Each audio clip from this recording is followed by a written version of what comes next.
Chapter 11. Air and Water, Our Life Force. In this lesson, atmosphere, layers of atmosphere, composition of air, properties of air, water, impurities in water, purification of water. Air is present all around us. We cannot see air, but we can feel it. Air is essential for all living things to breathe. We cannot live without air for more than a few minutes. Atmosphere. The Earth is surrounded by a thick blanket of air, called atmosphere. It is several kilometers thick. Atmosphere is held around the Earth by the Earth's gravity.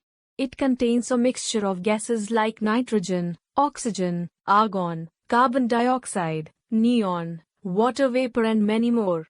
The amount of air becomes less as we go up.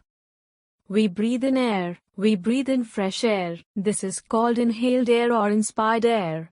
The air we breathe out is called exhaled air or expired air. The oxygen in the inhaled air is taken up by blood in the lungs. Carbon dioxide from the blood is given out in the exhaled air. Exhaled air has a higher percentage of carbon dioxide and is warmer than inhaled air. Air is necessary for burning. The oxygen present in the air is necessary for burning. When you invert a glass bottle/jar over a burning candle, the candle stops burning after some time. This is because the candle burns till all oxygen in the air inside the jar is used up, and then it blows out. Air has other uses.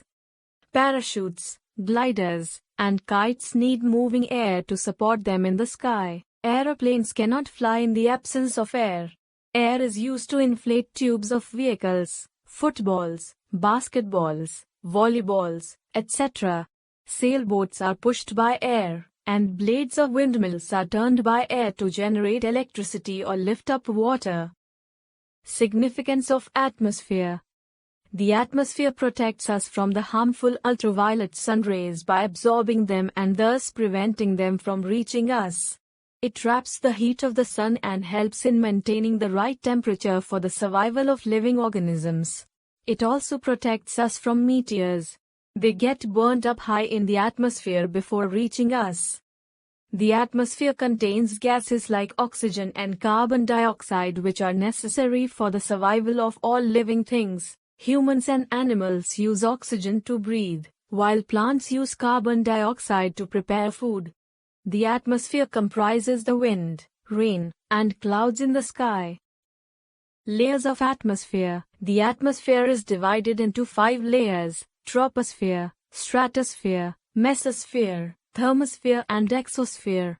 Troposphere. Troposphere is the first layer above the surface of the Earth. It is this layer which forms almost half of the atmosphere. It contains the optimum amount of air needed by living organisms to breathe. Weather changes take place in this layer.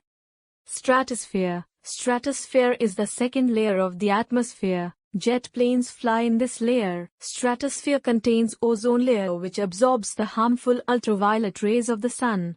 Mesosphere. Mesosphere is the third layer. It is also known as the cold layer. It is this layer which burns up the meteors, and thereby prevents them from reaching the Earth. Meteors can cause large-scale destruction if they fall on the Earth. Thermosphere. Thermosphere is the fourth layer. It is very hot here. Space shuttles orbit in this layer. Exosphere. Exosphere is the outermost layer of the atmosphere. It has very little air. It helps in long-distance communication through radio, television and mobiles. The exosphere is the very edge of our atmosphere. This layer separates the rest of the atmosphere from outer space. Composition of air. Air is a mixture of gases, which are present in it in different quantities. Nitrogen. Nitrogen is the most abundant gas found in air. It comprises nearly 78% of the Earth's atmosphere. It exists in the soil, but cannot be used directly by the plants from it. Bacteria present in the soil and root nodules of plants convert it into a usable form. It is then taken up by the plants from the soil. Animals eat plants and get nitrogen.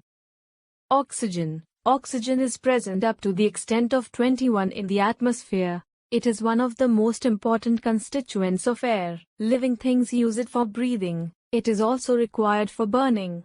Carbon dioxide. Carbon dioxide comprises about 0.03 of the atmosphere. It is used along with water and sunlight by the green plants to carry out photosynthesis, process to make their own food.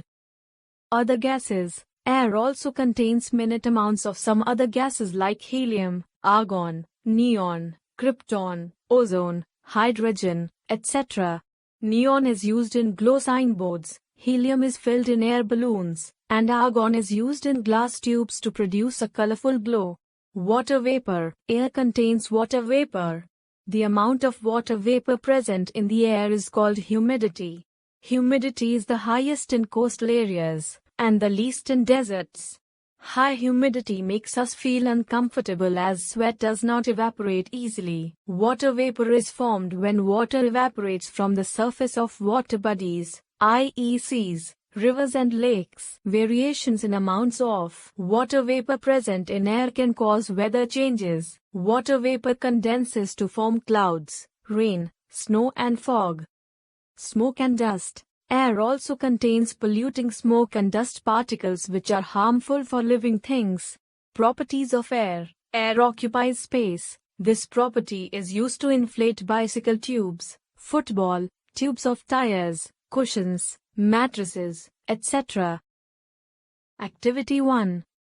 Take a balloon and blow air into it. The balloon increases in size. This is because the air we blow fills up the space inside the balloon.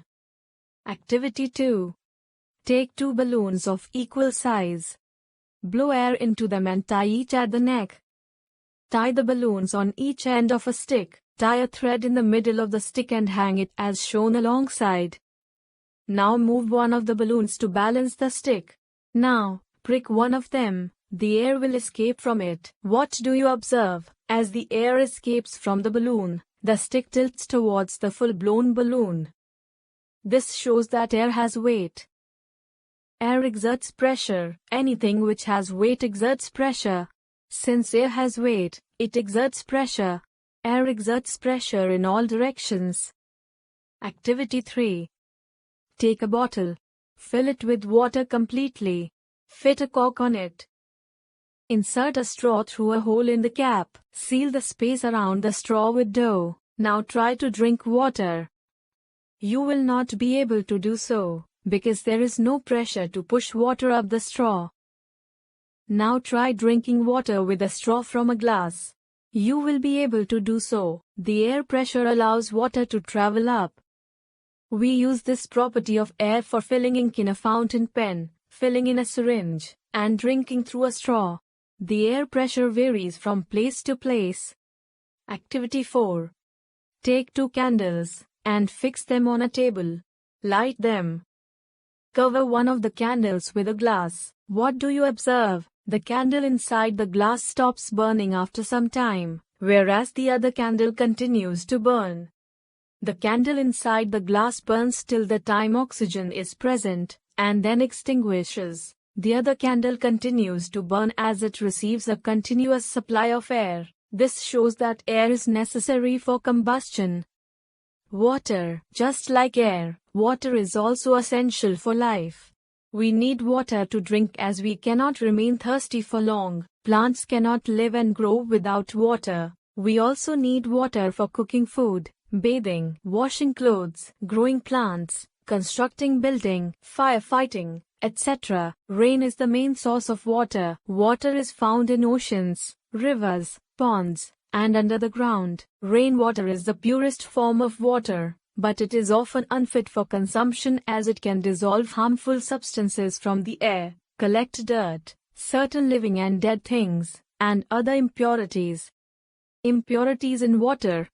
Impurities in water can be of the following types: soluble impurities which dissolve in water like salt, and thus cannot be seen. Insoluble impurities which do not dissolve in water, and thus can be seen. Some heavy impurities like sand and mud settle at the bottom. Some impurities are lighter than water so they float on top. We can remove these impurities by simple methods. Harmful germs which can cause diseases. Separating soluble impurities. We can separate soluble impurities by evaporation and distillation. Evaporation. Evaporation is a very simple method of separating soluble impurities like salt from water. Take impure water and heat it. Water evaporates on heating, and impurities are left behind. Distillation. We can also remove soluble impurities by distillation. Distillation is carried out using the following apparatus: round bottom flask, condenser, a receiving flask and a burner. Impure water is taken in a round bottom flask and heated till it starts boiling. Water is converted to steam. This steam is passed through a condenser, where it cools due to cold water circulating around it. Steam is converted back to water which is collected in the receiving flask. Distillation. Iron stand, round bottom flask, burner, water outlet, condenser, water inlet, receiving flask. Distilled water is the purest form of water which contains no impurities. It is used in batteries, medicines, injections, car radiators and in certain science experiments.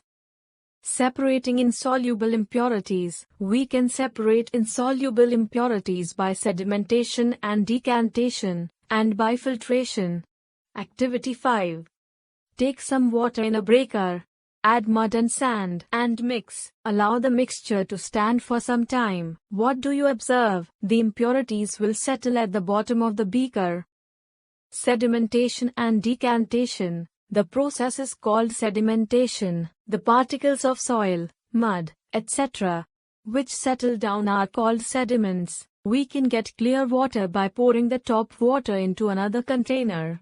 This is called decantation. Filtration. Another method of removing insoluble impurities is by filtration. It is a better method than sedimentation and decantation as it can remove more impurities. In this method, impure water is passed through a filter paper. The filter paper acts as a strainer and holds back the insoluble impurities. Activity 6. Take a circular filter paper, fold it into a cone. Place the cone in a funnel. Place a flask below the funnel. Pour impure water through the filter paper. You will observe that impurities remain on the filter paper, and clear water collects in the flask. Purification of water. Clean and pure water is necessary for drinking and cooking. If we are to remain healthy, impure water contains many harmful germs that can cause diseases like cholera, jaundice and dysentery. The best way to purify drinking water is by boiling. Remember to boil water for at least 10 minutes to kill the germs. Boiled water should be strained through a clean cloth, stored in clean utensils and must be covered properly. In large cities, water for public supply is purified and filtered before being supplied through pipes for domestic use. 3 methods are commonly used to treat water for domestic supply. Sedimentation. Water is collected in large open tanks and left undisturbed for some days. This allows the heavier suspended impurities to settle down at the bottom. Air and sunlight act on water in open tanks and kill many harmful germs. Chemicals like alum are also added to purify water.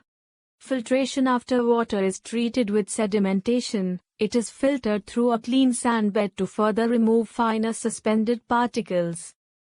Chlorination. Water is now disinfected with a small quantity of chlorine gas to kill the remaining germs. This water is piped to homes and is safe for drinking. Other methods can also be used to purify water at home. Use a water filter to store drinking water. The filter should be cleaned regularly, as a dirty filter is a breeding place for disease-causing germs. Potassium permanganate crystals can be added to open sources of water like wells to kill germs. Underground water from tube wells, deep wells, or springs is normally free from insoluble impurities and safe to drink.